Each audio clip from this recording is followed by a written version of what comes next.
Sefa inchansen papa ya de bodan so padia enwane adable roofings and rusty resist heat and afe enfedi so ni color bond material or de bodan so nti oma 25-year guarantee a ema wa rechemu fre 0248 944 710 esa your WhatsApp number fre adable na ni wo mu ni edwa. Ema munyina kwa baba hene ba media so subscribe no ahye no for so ahye na ye fe e wo dwumedi so medin e de kwasi fo so enen so adomadom ye ba bedi nkomo nya be bon komo afi bi efi ase January to December 12 months busumedum na akọ na wiye ye ko 31st a na nkomhye na start be free ase 24th na e basa na be wiye 31st na de akọ shine first nim na aye afras 2019 31st night na ye de fiada and Nations Revival Nations Light Revival Ministries so for penny or da no odifo onyame eba ehye nkoma hodo pi na ye countdown from January to and na ye second ye quarter di ana bosumidum yo na ye wramu ye hwe nkomhye o hye ye no amam ye na be mu ehun nkoma na ba bedi ni ahwe asofo die nyina nso me kai pa ye di nkomo after the prophecies na edimba kwa mi refida Kennedy Japan se ne din be hita Ghana ha ba bia ne wiase nyina say ye kwampa so say kwambone so wi kodi ni enim but aba be senko ebobobo din bebre nkomhye ne do so bebre enkwanhia na eja hyehye ne ade na tememu foti mi kase wo asofo ne difo ne de sa eden January to December baby edwom be hye o baby be hye bank be hye nti omo ana de o ma dwen calculate no makeka bia bom ye bisa se odifo onyame ba na de na etesan odifo mo akwaba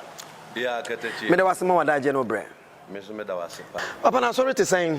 nyame adom nyame adwuma ne tesan boko me ko ba bi so fi bi si wa hwere na asore ma be over 1000 in say omo ma asore ana so o ma tiada o de tesan me fa ne say yes but yes o ma tia ada say o ma gya ya asore ba I say o say yale no no kre affect obia asole o abosumusumo baby a hospital baby a affect baby a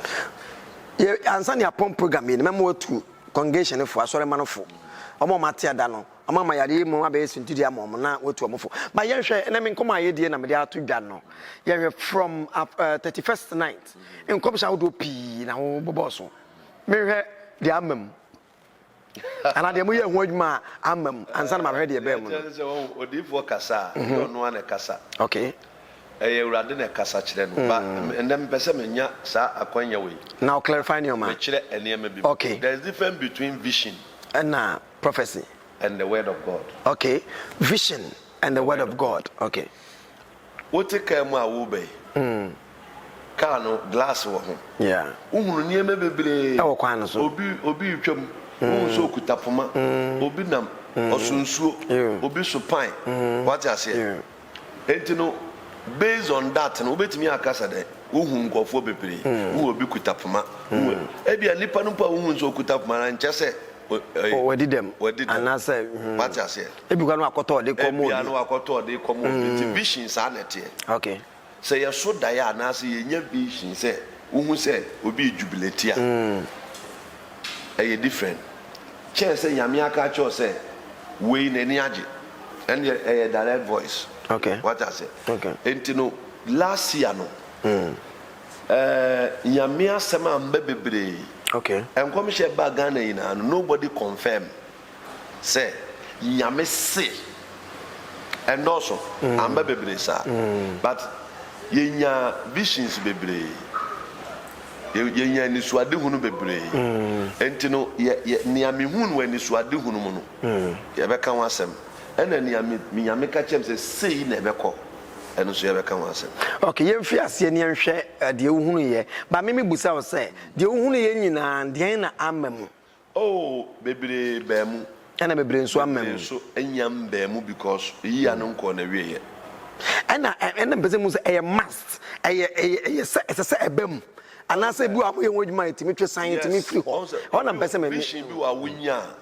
wotimi nye nipa na wo hu fa ne ho na okay na wo bona mane otimi ye ho ade papa otimi ye ho ade se mrem bone nso a otimi si anokwan what I say and no prophecy comes for the total destruction okay and come she bi bia no wo betimi aye bi akwanya wo ho what I say enti ebinum wo ho a nyame ye yadom omo de ye owuo omo de ye atoyere nchem omo de ye fidisum omo de ye poison omo de ye enkunimdie omo de ye awo omo de ye awale omo de ye adwuma no bebre wo ho a ye nya omo ene omo kasae kire won nea ye yesusu se omo ya to beba ebinum so wo as atme ne wo kasa sesi ai ye nya akwanya bia ene omo ayede ankasa ni na echi no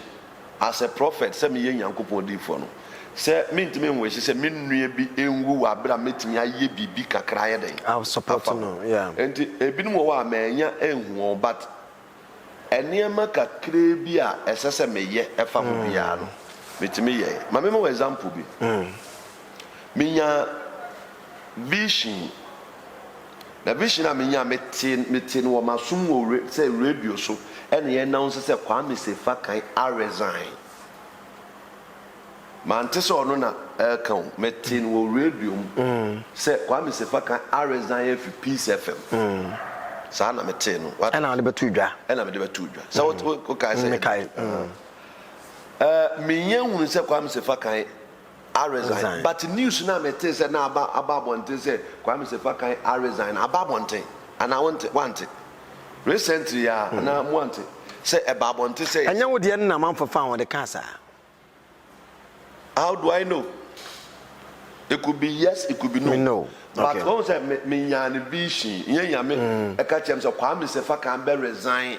but enam say me we ani a me di hunu ade ntino ade hunu mu no me hunu bibi sa say me ti bibi e hunu bibi wo mani say Kwame Sefa kan a resign aye news okay aye ka ho asem what you say Kwame Sefa kan resign but rumors no be da ho e be da bonten say wa resign but me can intercession asem no be da edi no wo on say no so wa adofo bi wa manone ni Ghana o so pe na asem pa say na me so me pe na kokuro ko mantie kura me timi na enti say na me so me pe na asem so fi Peace FM e be ha me no say na ebi no so sa e ma ye form group e bompa ye ma papa no without yes knowledge no me want to be see am no ka say me hu me ni nkasa ada me ni nhia but enkrofo bi de omo ho be bo me a oma ye ya akomtene mpai bo pa edima no ba kokora de oni ni ye very close ebe nipa no kura no o ka chem say ade bi esese me ye e ma ne nua ne bia no ye ma no me ye ma no what I say no kura fi say bia say o ma misika na me say da bi ya ade bi na ese ye de tutu ba bi e na ono agina ye de mpai bo na ye de tutu ye so what I say even though one be home but ye bo ho mpai na no say basa na eyi chem sa na say ka chem sa na what was the cause ye fa ne de nya case study ade na be ma say wo we jai na ye bibi born enti and na say because it's part of human life but here Yankopon e wo afibia ne baby a say onipa gina okay afibia ne mpempenso onipa say oduru what you say because ablabona ye bona te say wodi ensuo gu ankrem ese se de bia na ekosoro se wo bobra na de bia ekofom de na nye what you say Peace FM ye one of the best radio stations yeah media outfits and they say obi firi wa say ye te say ofiri wa de na okọ better than yeah and that's what kwakwa ye ono anadwuma dey good and now I retire na be san but say or resign but say bi na ha no wa resign na so obi na eno de na adwuma nkofom na ye pe no until we play two ways say eye okona mpagya beba awurade ma ne nko okona say e de fom bo beba de awurade ma ne stay ye nhwe na mama brown de no so na mama eno so ma problem afi pa unu hu say hu ye ode betu dwa menu me ho but say asama me kan ya na me hu ya me kan so ebem who say the whole world yes no what I say ni pe kan ho nsem say ye di gu n'anim ase ofrɛ me okay ofrɛ me ɛna ɔka kyerɛ me sɛ wate me nka sɛ bia imenya no ho vision bi wɔbɛsa nka meka vision ne kyerɛ na yɛbɔ ho empire and ɔno ɛne ne sɔfo bi bɔ ho empire na me so ɛnyɛ problem but na me drive ade a ya me ya na ɔpɛ sɛ me park na me ka sɛ na me sɛ dabi me ntimi nyɛ saa deɛ na me kɔ baabi from that time that is the end yankasa bi what I say but ensɛm a me hu fa no ho no deɛ ɛbaayɛ wamfa ne nansi fo manka ne ba ano a ɔkɔfie yɛ kɛkɛ wɔn sɛ ne Ghana for tete man ɛkɔ international news amanfo sɛ wohyɛ nkɔm na sɛ ana wo hu bibi na wo kana ɛbɛ mu a ayɛ na ɔmo ti ɔmo timi send o sources what I say eti me hu ne nyinaa wana so but nanka ɛyɛ na wale mu na adeɛ no bɛsi paa me nso ɔyɛ me fan enti kakra me nso metimi ayɛ aboa no me yɛ boa yɛ me gidi sɛ obi a wadu sa status no ono so wɔ nkrɔfo bi a wagye ɔmo adi a ɔmo bɔ mpae ma enti no ɛno nso ɛbaa mu but enkodu sɛ ne ananka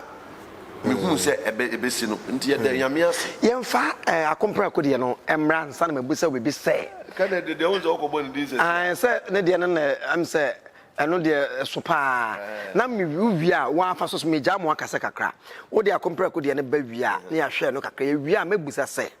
edifoɔ mo a mo yɛ edifoɔ no ebitimi ka sɛ ehu nanim ne anim ebi won so mo hu ne yie nti ma ne ka no ɛyɛ bibia wɔ hɔ nti yɛnkɔ akompra kodeɛ ne ba na bɛhwɛ edisɛm ɛfa amanfo ho ɛne sɛ na amanfo carry no Canada Japan me yɛmfantini na mintimi nka ne bebre ba me yɛmfantini pa Canada Japan so fi me kurom like ono so central region ɛyɛ tribalism enti me pɛ na asɛm no akyɛ ne baby yɛ fen Armstrong am say HFM am say ono no ɔhwɛ we wɔ no manager na say that time yeah Armstrong yeah am say na kwala ono ne nam Armstrong no ɔyɛ me senior na me boy na ben onimade enti na ɔyɛ obi a me hwɛ no ho sua ade enti ever since I mean who say Armstrong no ene ne nam no ena mbe develop love ema honorable Canadian Japan enye na asem obi be ka say bi o keka asofo ho asem do Ghana ntina bi a me ka say me pe na asem kra na asofo ho nsem kra no no mfa no ho ye dey ngg because of that Armstrong menim say ono so fi efi a emunye te se me so me fie ena onima de enti papa na peke no ena me say yes obi ono so waboa me kurom ni wata ofi gomu ahyem ni ameka say oni enti from then and I started say me bo papa no mpae me hu no nsem bebre I know say he will even be a president. What are you sure? Yes. Where your word and now where prophecy? I know the mabon an vision. Mabon udimano. Mabon so nko meyesa. Yes, but menya confirmation from nyame ho me de yankopon de bia me ka chewa na montem se me hu no nyame da. And you confirmation maybe if Flagstaff House maybe if you and Honum me baby no bofo pani jare jabe ka say urade say okay no meye na adwuma nti me de nyame nima no say nyame no obo soro ne asase na soma ne agent bi aba me nchen say me ne ye wa be chekire me kwan ya me mfa so enti no me bom pa ye ma ne pa me wonkofo bebira omunim se me bom pa ye ma papa ne pa me ne nkasa da me mpa na chira kwan da oni number so me mfrɛ ne da emre bi kura no wo ho enkrofo bi ye call sɛ omo di jebeto sɛ tower wo sɛ we bim sa electric pole bi na ebu kase bi na effect onipa na ofrɛ no ebesi me line so sɛ omo bekwa koye na anadwi o enti me frɛ MPP pani bi pa na me ka kire metimi abo ne din ana sɛ me wɔ mpanimfo bi ɔmo so me ne ɔmo me frɛ na me ka kire no sɛ o prof ade we do saa ade no obi ntimi mbu no ɛna ɛbɛn mu sɛ yɛbu saa pole no what I say enti no ayade ama monitor na cha me pɛ na asɛm me bɔ mpae ɛma no he may believe prayer or not or you may believe me or not but ono nyimi nia na obegye me doesn't stop me from helping with my prayer. In the 31st, and the prophecy near the The first no nya me hunu ye ne say I said ma TV bebre wo manim me hu say TV bebre ma asa me dan no TV bebre wo different channel but me be happy not so me be happy not so me be happy not so me be happy not just almost all the station am to be ano ono no te wa okasa oh enti eno na me bi sa ewurade say ede be na enti na papa ase bebia wa shata bebia e na me bof me ka ewurade aye me guardian na nyiram ne ne adwuma na me ka o ka chem say papa no edina ebeba bonten no ebe ye good and bad. Okay. Obeka nsem a ebi wo ho ana ye nokore ebi wo nso ana ye misinformation but ne din beba soro Ghana fo bebo ne din na din na omode bo no din na ye bo no eye te say ye push obi ekogina baby what I say enti se si an ya bo ne din na push na masasi a won the whole Ghana we na na do free wa obi o din pa ono ane modembo ene ede sa din na eyo no Canada Japan na do din ya politics but Canada Japan onu nyuma ede na kosoro che ne political position ene ne nsam bi ede na kosoro na onipa bi a wo kosoro a na wo kwai amenche wa de bi the world no onipa your life na your pyramid e say what I say enti no o start wa brabo a wo dase enti wo befo wrong steps be but enti the more wo kosoro na wo be kwa na wo kodu one se siam no kasa wo Ghana he se kasa Ghana for nto aba unanimously yen to aba without obi standing obi standing so yen to aba man na ye ina yankopon yi political mind emfi ye mu ne yen to aba genuinely Canada Japan na president of Ghana. Okay. What I say? Okay. Nyame pejana do sa level no. But e bia no politics no. Omo anu mu ni mo nhihye ya omo aye ntena bia. Man kwa say bia on but see ya in the heart of Ghanaians no. Canada Japan is the president. Hwe sa abatwa ye betu sianka Ghanaians no so wo kwan bia omo fa so. Eto secret election Canada Japan be win. What I say? Saturday na nka say esi. Enso entimi nsinti no. E ma ba bi obekọ na ho be edu. What I say? Enti em fantonya. Enti sa na me hu say wa be very much popular. Oh. Enti vision ni mu na me hu ye na me hwehwe TV na no. E na me sanso hu say oyale. Oh, na no so abeda ho but no mo de yale ye ni na I say na tamfo I say wo po bi bone na enti ye de ne yale aye ni na abeto abonten but I know the minka na anka enkura hia say anka what you say enti me hu empeja obepeja ene suddenly ade bia enipa de be ye no ena me hu ye ba ma hu bibia ye den anka ho ena me mpom na me nim say Ewurade da na di chem sa asofo bekwajam asofo anim begu ase omo ne mada wa bonten ene ade na pictures ne ade na de be ba beto abon ne ewo Facebook but now nim so no na be champion that time me ka say me kan wa so dem say we anas na de be ba na say enipa foforo what I say ena esan so kofo no so won say sa ade no so esan so e ma ne din foforo esan so ma no e din foforo ko so enti nyamesum ankasa mu no nyamesumfo bibiri abepe na asem ebi nso atan no oh me de wo se ensema obeka ye yina no se me ye bi mpo a anka mede nyame asese waka wo se obetimi de hu akowura bibim na emre bi ni nhyeso ne ade bi o mti wotwe hu anya but obetimi agina ne eba ye so wo de atwe hu afu what I say enti ade bi esi ye bia no me to me no e ya desua kese de mame any asofo ne difo nyina e ya desua kese de mame wo menya medwuma me ye no okay what I say onipa onim nyansa na se ade bi koso na se abɔ ne kokwa obeka se still a what I say to mesua ne ema bebre e wo ade na esi ye no what I say ama mahunu se difo ne ye nipa enti yentiti ye nuanom se omo ye nipa na meyemfa ya adoma kyede no so ye de si amanfo nipa so what I say nia obetimi aye ache ne ye che nia obetimi ye nche no memfa nche ne obetimi ayaboa ne yeboa what I say na afenso no hu se ne course no se saa na ete wonyame dwuma no mu dia na se ama na ama ye mu binom a ye hu se adwuma no ase enkoso ma ye bre na afe ne ye hu ne ye nti a na ye hu se yame na yeso no ntina me fi asembuza se corona nkwanti na ma asore mate adana na sanse ono so di obeye na mamanfo ebi mu se ebi omani ebi mu se they were in the dark na me kura bi emani me am ye odi fo no kura bi emani na obi o ya asore ba me ha no wo se wo ba ha obi o yale a yesa na yale oba wa chiro ndin wa ha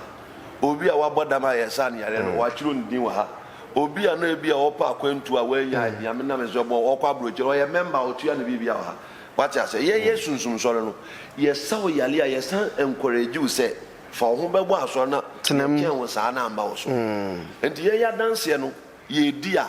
obi ni na busua na o mo begina ha obi ni nuanu na o mo begina ha obi ni ni dom na o mo begina but ye dan a me ye nipa no ensem o kan bi o ma metimi ehu me ho say bia na me po me feel say right mami but na nya right mami what I say aha yeah last year 31st night coronavirus yare na bi Antoine Faha ya mo kokko am for prophecies ni oh na me de me mpesa meka Ghana for beka say ewai ene to asoma me wie Canada Japan de kire me ma ahaban o mu mfa ndwale okay me kire o mu aduane na ya adwura na ase nunum aduane o mu ndi me kire o mu time o mu mfa nyina awiem okay Wota na me asum de awia na ye adwuma nti na nsuo mo mo sai na anim ade ayede ye but me kan oh enti no me hu ni se ye friend coronavirus but me mo ti asese yale bi bebe o man wiase na empo ye kire me akere sanka ye nkokum na ntwe mienu ye nkomantam wo mo eyipa trade fair na ye mfa mpa musuo no na me ko TV Africa ekoka yale na me hu se eba abesai wiase no but ne me hu ni din ni de me okay na me hu kwan ya be fa so be ye within 7 days ubetimi ewu what I say any ebe ye tise malaria ni na de enu po ni 31st ye kai ansana and ansana me ye bo hu pa ye ya so me na ye fasting and prayer for 7 days what I say ansana we ni na eba but enu ni ye no na me dwen ho aha enti enu so awurade da na di kire me what I say ena afesu ensem bebiri wo ho a efa no accident eja hwehwe ade bia yame ka kire me accident no ni ebe sisesi ya yame ka kire me me ya bi hye se NDC for bus akọ crash NDC wo eno no da be na si tachima me cameraman enche kra am say last week ena Yewura Rollins ni wo no ya ka kire me some your Rollins ya ka kire me bofo no ka kire me dare say o papa e ko me de tudwa me gina ya me de tudwa wo camera bibia ba enhu hia owo na wo Rollins nye obi na eku no Rollins nye obi ne brand so nye obi na da bi me si abai ya yekoto yo hu ade ma wo mo e ba wo o se nye obi na eku no asama ando wo hu meetings ko ho na me cho say abato no ya to awie but nipa na yede na etina konwa so no e say nipa bi e gazette what you say nipa bi sacrifice e say nipa bi gitum hwe no nim say na amanfo determine this election we pen obi etimi akantem say me reni amema ntokwa asi mama Ghana aye civil war country hwe ndi nipa na okasa no ba wi ni ameka cho nti ase saa ne ma ni nti ena ene mpanimfo bi kɔ edi kan wo sunsun wiase esa no de mo moja na kwaje o man na amenga cho the whole Ghana no obi ani power and Rollins in terms of spirituality okay what you say and Rollins so owuru key 8 and 7 we asema me kaji so obi onim sunsun no beta key 8 and 7 key 8 and 7 odifo bi kura di difo ntumi nroli into that rank but Rollins ono what in fie keke na ono ye no politician no on sa line with this level keys no what you say enti no onye ni paketwa What I say, and I feel so. NDC, National Democratic Congress. We know Akonya no boy. Or the Mujane boy. What I say? Ain't no more about me in a free chain, what I say. Only in a free chain of name, but still no soon no or quit them. And as to say, Bahama Bedim Kunim, Anna Ekufadu Bedim Kunim. It is only Rollins to decide. Because Abana Yatono and conform with your powers in a Yasa Rollins a bad day, a baby bibi. But or you was as we saw and ye. What I say? Or you was as we saw and ye just release the king mobi was as we saw. And when himself Rollins was seen the president. You're too above we pepe NDC party in one. As some be Simon, Yami Penny. Some number renew, some number lose. NDC party can never become a second party. Beam Omo Renia party in best split. Omo Renia so a party in best split. Rollins Akoya near so ye be. What I say? Who say himself obi yes sacrifice say ya. Nanke himself the impata or corner at the asumbi beba at the impata obi be aye adwuma. Obi esese owu ema election way. Like Nyankopon hu baby or day to be ano. Oko. Enipa bi osese otenase be election way Nyankopon hu baby so do waye. Enipa bi esese obo mpaye ebe Nyankopon hu baby so onipo so ma waye entitesi ana odifo bi wo Ghana e bia o kan no kure bia nim enipa nyame ayi no se onye president prophet onyame ba and revelation no emodern na hidi amun sama for calculate we enye lotto numbers o amon for check ya opese kwesi cc ne kwesi ha but enye easy just said you can no we spiritual papa answer the wohunu ohinba media so ni ye din komani abonkomo from last year 31st prophecy say buy countdown January to December baba emodin me say 2020 about way emodin and you find a simple sa no the corona na me ya find simple wontimi nkwa bontin bebre ma nyema she enti me say afi we na ba no ye tu no sunsun o e che 2016 20 no de na obi ani say metimi akọ market makoka me campaign metimi akọ afiefiem enne ntesa into this year no de ye workings mu ankom e black powers and white powers enne de ye tu abanu wi ana ebehu tie ubetimi the black power age tumi afi white power nsem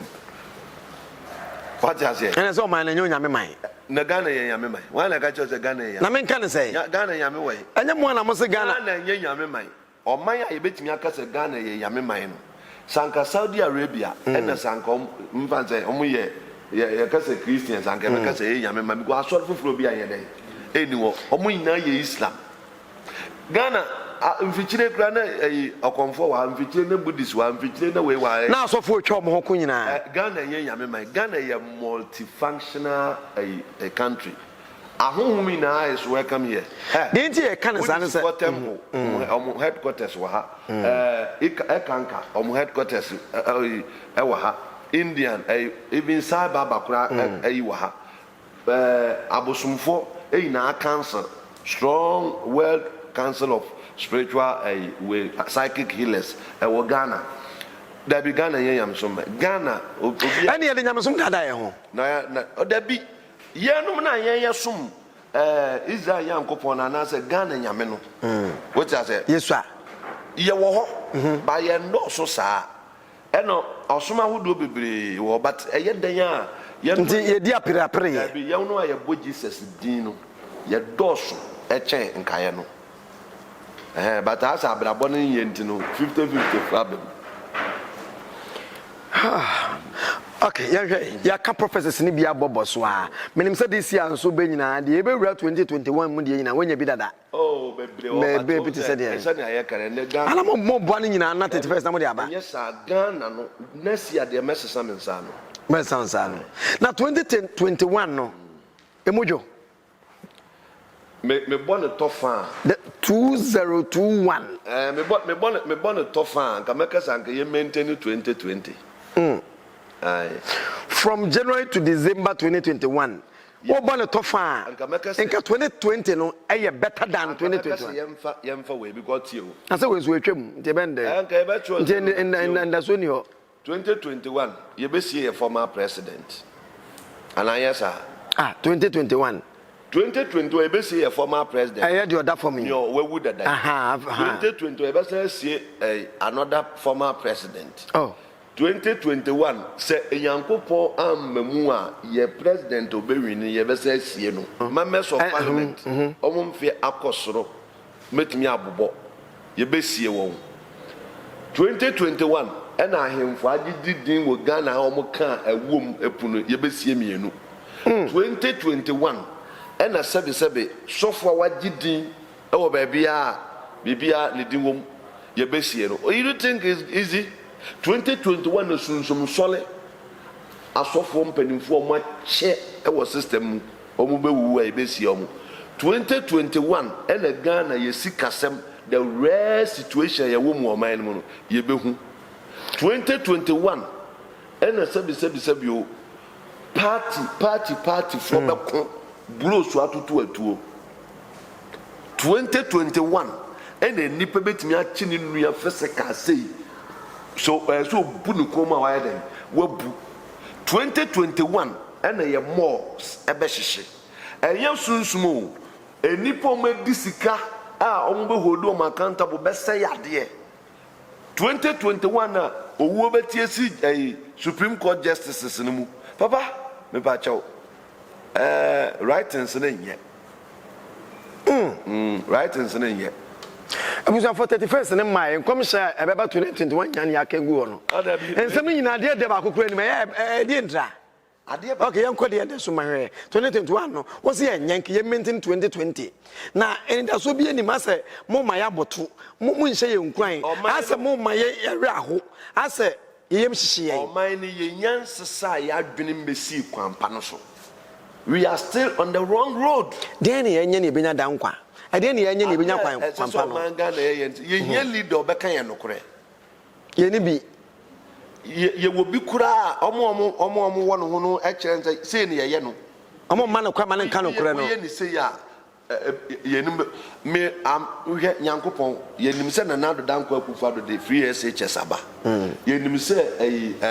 owura mahama enso be sisi cluster of schools and hospitals ye nim se nanado aye bridges any ade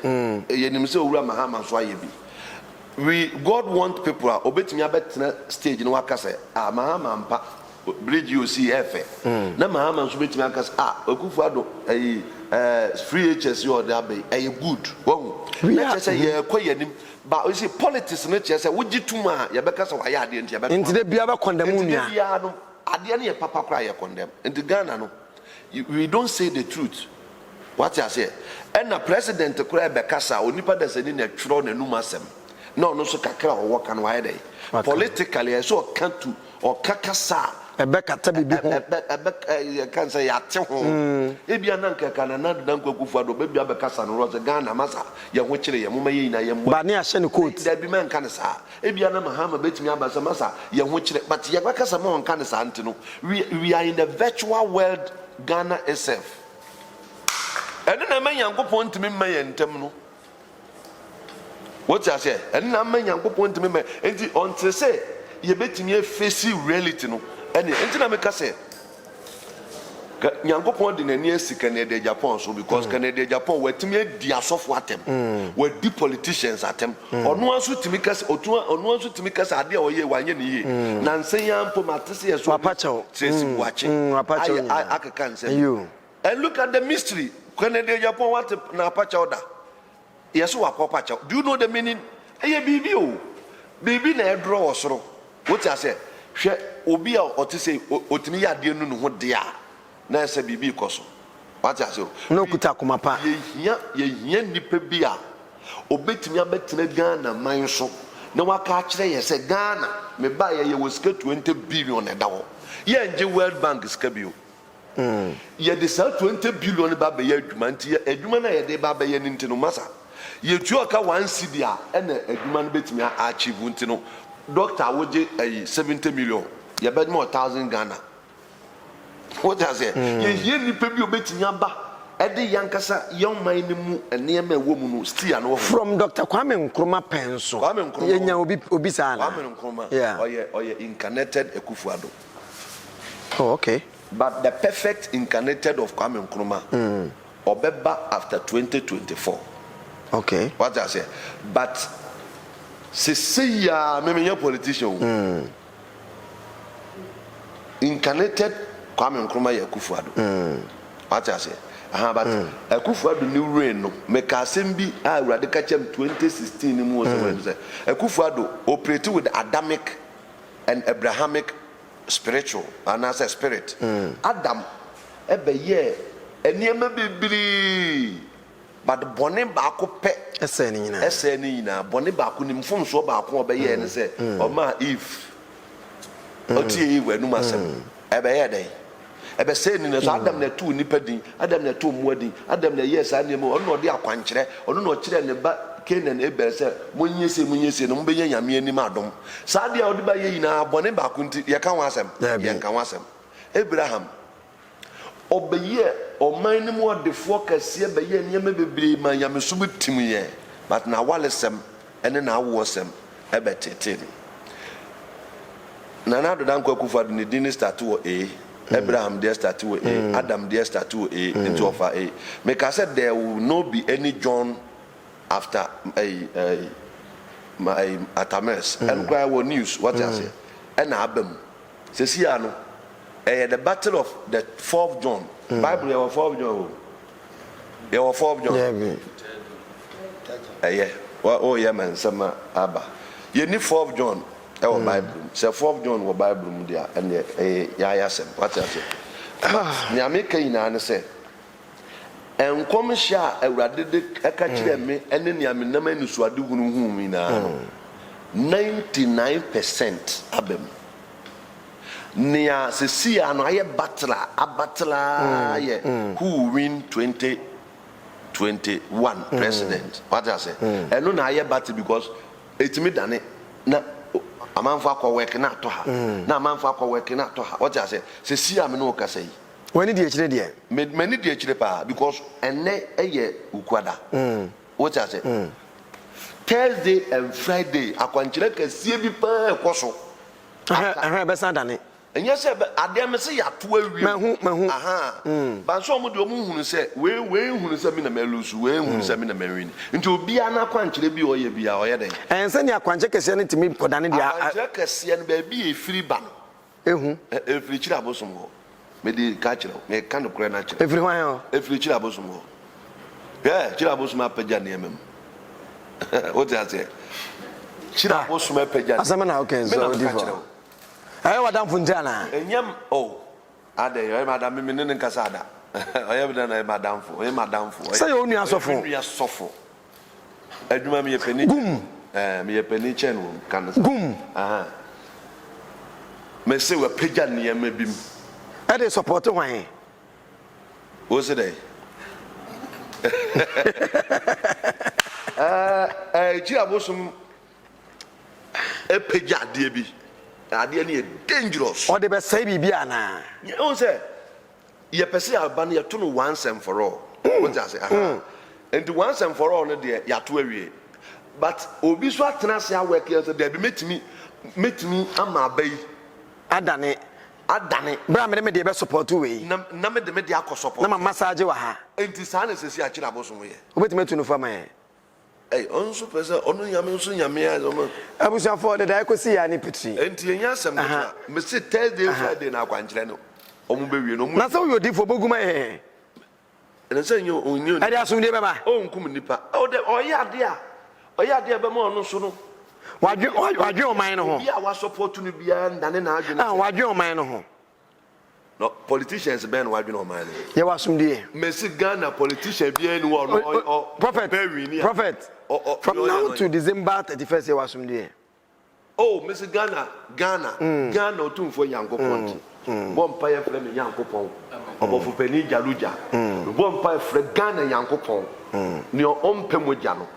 me bɔ mpa efro soro mu soro nyene Nyankopɔn ɔbɔ adeɛ no me bɔ mpa ye ɛka ntam kyerɛ ahohoma ahoma ne nnua ɛne bibia obia onim sɛ Ghana ntɔkɔ bɛsi bia onda the Quincy dabi afi we ɛne mpacho afi we na mogya no mpacho mogya no yafa kwan bi so awie ni nyina nti enye obi anda ye to aba no bɔkɔ odi for men sorry ansa na me so me to awo ha na ma pagya men sa ye frɛ me Kwasi Fosu me so ye frɛ me Kwasi me gina hɔ ma asomdie me so me gina hɔ Ghana benya asomdie me se pacho ba odini ye na kan ye frɛ me Kwasi odifu akwasi me ba afoforo ne ye frɛ me Akwasi Nyame na te no me nua bi nti me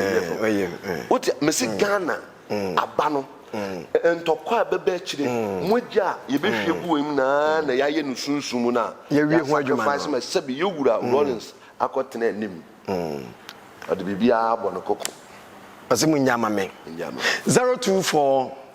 0242 yɛnkɔ 157376 0242 157376 Prophet Dr. Onyameba